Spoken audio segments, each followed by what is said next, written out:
तो चलिए फ्रेंड, आज मैं एक बहुत ही यूनिक टॉपिक के साथ आया हूं जिसमें हम लोग डिस्कस करने वाले हैं कि what is MM of Hg, यानी कि मिलीमीटर ऑफ मर्क्यूरी क्या होता है। इसके बारे में इस वीडियो में हम लोग डिटेल से डिस्कस करेंगे और इस वीडियो में हम लोग समझेंगे, इसका प्रूफ देखेंगे कि कैसे हमारा atmospheric pressure equal to 760 mmHg होता है। तो इसके बारे में इस वीडियो में हम लोग डिटेल से डिस्कस करेंगे, तो हमारे साथ बने रहिएगा, पूरे एंड तक वीडियो देखिएगा, बहुत ही इंफॉर्मेटिव होने वाला है। तो चलिए इस वीडियो को करते हैं स्टार्ट।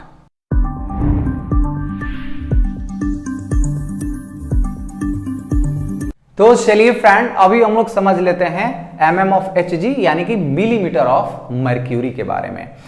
तो देखिए, जैसा कि हम लोग जानते हैं कि एटमॉस्फेरिक प्रेशर यानी कि 1 एटमॉस्फेरिक इक्वल टू कितना होता है, तो 760 mmHg होता है, ये हम लोग जानते हैं। लेकिन ये कहां से आया है, इसको कैसे प्रोवाइड किया गया है, इसका एक्सपेरिमेंट क्या है, इसको हम लोग समझते हैं। तो देखिए, यहां पे मैं एक नेम लिखा हूं, क्या नाम है, तो इवेंजेलिस्टा टॉरिसेली। ये एक साइंटिस्ट थे जिन्होंने एक्सपेरिमेंट कर करके ये वाला जो वैल्यू है उन्होंने फाइंड आउट किया। तो इस एक्सपेरिमेंट में उन्होंने किया क्या, तो देखिए हमारे पास उन्होंने क्या किया कि एक बाथ टब ले लिया, यानी कि एक कंटेनर ले लिया और उस कंटेनर के अंदर यहां पे मर्क्यूरी उन्होंने फिल कर दिया, Hg यहां पे क्या उन्होंने फिल कर दिया। तो इस कंटेनर के अंदर क्या है, मर्क्यूरी है, ठीक है। और उन्होंने एक ट्यूब लिया, 1 मीटर का ट्यूब लिया, यानी कि ये जो ट्यूब है इसका जो हाइट है वो कितना है, लगभग 1 मीटर से ज्यादा है, ठीक है। और इस ट्यूब के अंदर भी उन्होंने क्या किया, ये जो मरकरी है इसमें भी इन्होंने फिल कर दिया, इस मरकरी को इसमें इन्होंने फिल कर दिया। अब इन्होंने क्या किया कि ये जो ट्यूब है इसको यहां से, यानी कि टॉप जो ओपन है, बॉटम में क्या है हमारा क्लोज है, ठीक है। तो ये टॉप पे इन्होंने फिंगर रख करके इसको इसके अंदर डीप किया। तो जैसे इन्होंने डीप किया तो हमारा डायग्राम कुछ इस टाइप का हो जाएगा। तो देखिए,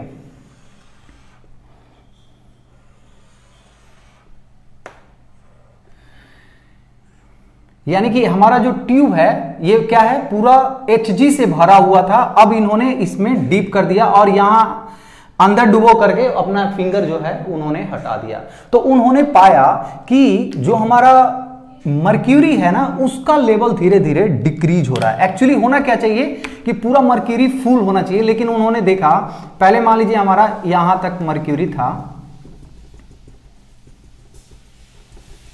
लेकिन जैसे ही इन्होंने यहां से फिंगर हटाया तो ये जो मर्क्यूरी है ना इसका लेवल थोड़ा सा डिक्रीज हुआ और डिक्रीज होकर के वो यहीं पे आके सैचुरेट हो गया, मतलब यहीं पे आके वो रुक गया, है ना। उन्होंने 1 मीटर का भी ट्यूब लिया और भी बड़े ट्यूब लिए, मतलब 2 मीटर का भी लिया, लेकिन हर एक में देखा उन्होंने कि हमारा जो मर्क्यूरी है उसका एक सर्टेन हाइट पे आके वो क्या हो जा रहा है, रुक जा रहा है, इस हाइट पे आके वो रुक जा रहा है।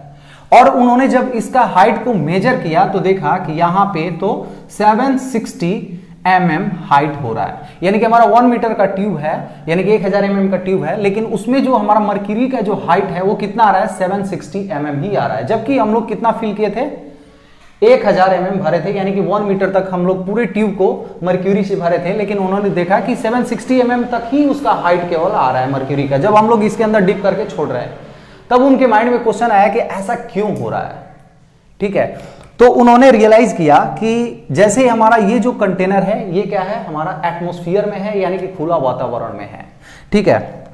इसका मतलब क्या हुआ कि इस लिक्विड सरफेस पे जो हमारा यानी कि मर्क्यूरी है इसके ऊपर कुछ ना कुछ प्रेशर अप्लाइड हो रहा है। तो यहां पे कौन सा प्रेशर अप्लाइड हो रहा है, तो यहां पे जो हमारा प्रेशर है वो एटमॉस्फेरिक प्रेशर है, यानी कि हमारा जो वातावरण का प्रेशर है वो इसके ऊपर अप्लाइड कर रहा है। तो जैसे ही हमारा वातावरण का प्रेशर इस पे अप्लाइड कर रहा है तो इससे यहां से क्या हो रहा है, एक फोर्स एक्सर्ट हो रहा है, और ये फोर्स तब तक जाएगा जब तक कि हमारा एटमॉस्फेरिक प्रेशर इस लिक्विड की वजह से, यानी कि जो हमारा Hg है इस लिक्विड की वजह से हमारा इस सरफेस पे, यहां पे इस सरफेस पे, यानी कि जो हमारा एटमॉस्फेरिक लेवल है उस सरफेस पे हमारा जब एटमॉस्फेरिक प्रेशर ये क्रिएट करने लगेगा तो ये स्टेगनेंट हो गया, ये वहीं पे रुक जाता। तो बार बार देखा गया कि जब 760 हाइट तक हम लोग ले जाते हैं ना इसको, तो ये उससे ऊपर नहीं जा रहा है, यानी कि इतना हाइट पे वो हमारा एटमॉस्फेरिक प्रेशर यहां पे वो क्रिएट कर रहा है, यानी कि दबाव दे रहा है। इसके बाद उन्होंने डिसाइड किया कि ये जो हाइट है ये एटमॉस्फेरिक प्रेशर जितना प्रेशर क्रिएट कर रहा है, तो हम लोग इसका जो प्रेशर है वो कैसे कैलकुलेट करेंगे। यानी कि यहां पे जो हमारा प्रेशर अप्लाइड हो रहा है यहां पे इस सरफेस पे, वो प्रेशर कैसे हम लोग कैलकुलेट करेंगे ताकि और भी अच्छे से हम लोग एंश्योर हो जाएं। तो देखिए उन्होंने क्या किया, जैसा कि हम लोग जानते हैं कि प्रेशर अगर आपको फाइंड करना है तो एक फॉर्मूला होता है कि डेंसिटी यानी कि रो जी एंड एच, ये फॉर्मूला होता है। यानी कि सर्टेन हाइट पे कोई भी लिक्विड है उसका फाइंड आउट करने के लिए प्रेशर कैसे हम लोग रो जीएच से फाइंड आउट करते हैं। तो यहां पे उनको चाहिए क्या, डेंसिटी। तो किस चीज का डेंसिटी, तो जो हमारा मर्क्यूरी है उसका डेंसिटी। ठीक है, तो डेंसिटी इक्वल टू क्या होता है, मास अपॉन वॉल्यूम। यानी कि उन्होंने एक सर्टेन वॉल्यूम लिया है ना, 1 सेंटीमीटर क्यूब का या 1 मीटर क्यूब का उन्होंने लिया और उसमें मर्क्यूरी डाला और वेट किया, तो पता चला कि जो इसका मर्क्यूरी का डेंसिटी है वो मान लीजिए हमारा कितना था, तो 13.6 ग्राम पर सेंटीमीटर क्यूब था। लेकिन अगर इन्होंने अगर इसको ऐसे कर दिया, 1000 से मल्टीप्लाई कर दिया, तो ये कितना हो गया, केजी पर मीटर क्यूब हो गया। यानी कि जो हमारा मर्क्यूरी है उसका डेंसिटी कितना है, तो 13,600 केजी पर एम क्यू है। ठीक है, अब यहां पे उन्होंने देखा कि हमारा जो हाइट है वो कितना आ रहा है, तो 760 mm आ रहा है। तो देखिए यहां पे हमारा डेंसिटी कितना हो गया, तो 13,600 केजी पर एम क्यूब हो गया। हाइट कितना हो गया, 760 mm हो गया। इसको आप कन्वर्ट कर सकते हैं किसमें, मीटर में, क्योंकि हमारा ये मीटर में है तो इसको आप मीटर में करेंगे तो 0.76 मीटर हो जाएगा। ठीक है, अब यहां पे क्या बचा, जी यानी कि ग्रेविटेशनल फोर्स, यानी कि ये कितना होता है, तो ये पूरा पता ही है 9.8 होता है और इसका यूनिट क्या हो जाता है, ये ग्रेविटेशनल फोर्स यानी कि मीटर पर सेकेंड स्क्वायर होता है, यानी कि मीटर पर सेकेंड स्क्वायर होता है। ठीक है, अब उन्होंने इसको रख करके कैलकुलेट किया। तो देखिए यहां पे जब उन्होंने कैलकुलेट किया तो पाया, देखिए डेंसिटी इक्वल टू उन्होंने 13,600 और मल्टीप्लाई जी यानी कि 9.8 इंटू ये जो हाइट है वो 0.76। ठीक है, तो जब हम लोग इसको कैलकुलेट करेंगे तो हमारा वैल्यू आ जाता है 1.013 इंटू 10⁵। तो यहां पे इसका यूनिट क्या हो जाएगा, तो देखिए यूनिट के लिए हम लोग यहां पे कर लेते हैं। देखिए सारा मल्टीप्लाई है तो हमारा डेंसिटी का यूनिट क्या है, केजी अपॉन एम क्यू है, तो लिख दीजिए इंटू जी, जी का क्या है, मीटर अपॉन सेकेंड स्क्वायर है। ठीक है, इंटू हमारा ये वाला एच यानी कि मीटर। ठीक है, तो देखिए ये 3 है, ये 2 है ऊपर, तो ये कट जाएगा, यानी कि क्या बचा, केजी मीटर सेकेंड स्क्वायर, यही बचा ना हमारा। तो अब देखिए एक चीज हम लोग जानते हैं कि न्यूटन, 1 न्यूटन इक्वल टू क्या होता है, तो kg metre upon second square, ये होता है, ये चीज हम लोग जानते हैं।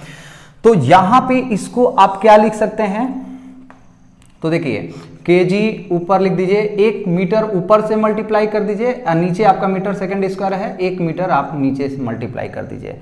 ठीक है, तो ये वाला जो वैल्यू है ये वाला, ये क्या हो जाएगा, न्यूटन हो जाएगा और नीचे क्या बचा, मीटर, मीटर यानी कि मीटर स्क्वायर हो गया। तो न्यूटन मीटर स्क्वायर हो गया और न्यूटन मीटर स्क्वायर को ही हम लोग क्या बोलते हैं, पास्कल बोलते हैं। तो आप इसको न्यूटन पर मीटर स्क्वायर लिख दीजिए या 1.013 इंटू 10⁵ पास्कल लिख दीजिए। तो हम लोग जानते हैं कि एटमॉस्फेरिक प्रेशर जो है उसका वैल्यू कितना होता है, तो 1.013 इंटू 10⁵ पास्कल होता है। तो इस तरह से उन्होंने देखा कि जो हमारा हाइट है उसकी वजह से यहाँ पे जो फोर्स अप्लाई हो रहा है वो हमारा कुछ और नहीं है बल्कि एटमॉस्फेरिक प्रेशर के इक्वल ही है। तो इसलिए उन्होंने डिसाइड किया कि हमारा 1 एटमॉस्फेरिक प्रेशर इक्वल टू क्या होगा, 760 mmHg होगा। यानी कि जितना हमारा एटमॉस्फेरिक प्रेशर मतलब अप्लाइड करेगा, प्रेशर अप्लाई करेगा, उतना ही प्रेशर अगर हम लोग किसी ट्यूब में या कहीं जगह पे अगर हम लोग 760 mm तक मर्क्यूरी का जो हाइट है रख देंगे तो हमारा सेम प्रेशर उस सरफेस के ऊपर अप्लाई होगा। तो इस तरह से उन्होंने बैरोमीटर, यानी कि ये क्या है हमारा प्रेशर का यूनिट है, mm ऑफ Hg क्या है हमारा प्रेशर का यूनिट है, प्रेशर का रीडिंग लेता है, इसलिए एक इसको उन्होंने क्या किया बैरोमीटर नाम दिया कि ये हमारा एक बैरोमीटर है जो कि प्रेशर का जो रीडिंग है वो देगा। तो उन्होंने ऐसे ही 1 मीटर का ट्यूब लिया जिसमें 760 mm Hg तक उन्होंने मर्क्यूरी फिल कर दिया, और जो भी प्रेशर का वेरिएशन हो रहा था तो इसके अंदर अगर प्रेशर देंगे तो 760 से ऊपर बढ़ेगा, है ना, एटमॉस्फेरिक प्रेशर से ऊपर देंगे तो ऊपर इसका प्रेशर बढ़ेगा। इसलिए हमारा जो ब्लड है, आप देखे होंगे कि जो हम लोग का ब्लड का जो प्रेशर चेक करते हैं हमारा आता है 120/80। ये क्या है, इसका यूनिट क्या है, इसका यूनिट आप देखे होंगे कि एक बहुत सारा कैपिलरी ट्यूब टाइप का रहता है और उसके अंदर हमारा मर्क्यूरी फिल रहता है। तो ये जो हमारा रीडिंग दिखाता है वो किस में दिखाता है, तो mmHg में दिखाता है, यानी कि हमारा जो ब्लड प्रेशर है वो किस में दिखाता है, तो mmHg में दिखाता है। तो इनका एक्सपेरिमेंट ये रहा। और उसके बाद एक चीज और यहां पे है कि इनका जो नाम है वो क्या है, एवेंजेलिस्टा टॉरिसेली। तो यहां पे देखिए एक वर्ड आ रहा है टॉर, आपने प्रेशर का यूनिट में टॉर भी सुना होगा। तो टॉर कुछ और नहीं है बल्कि हमारा जो mmHg है उसी को टॉर भी बोला जाता है, यानी कि हमारा ये किसके इक्विवेलेंट होगा, तो हमारा 760 टॉर के बराबर होगा। इनके नाम पे ही आप mmHg बोल दीजिए या टॉर बोल दीजिए, इसीलिए उन्होंने दिया कि 1 mmHg इक्वल टू क्या होगा, तो 1 टॉर होगा। टॉर का कुछ और नहीं है बल्कि हमारा mm ऑफ Hg या टॉर दोनों एक ही चीज है, इनके नाम पे ही इसको लिया गया है। तो ये हुआ all about mm of Hg के बारे में। उम्मीद करता हूं ये वीडियो आप लोग को अच्छे से समझ में आ गया होगा। अगर मेरा वीडियो आप लोग को अच्छा लगा, इंफॉर्मेटिव लगा, तो प्लीज मेरे वीडियो को लाइक कर दीजिए। अगर मेरे चैनल पाप एंड डिस्कशन में नए हैं तो प्लीज मेरे चैनल को सब्सक्राइब कर दीजिए। तो चलिए friends, thank you so much.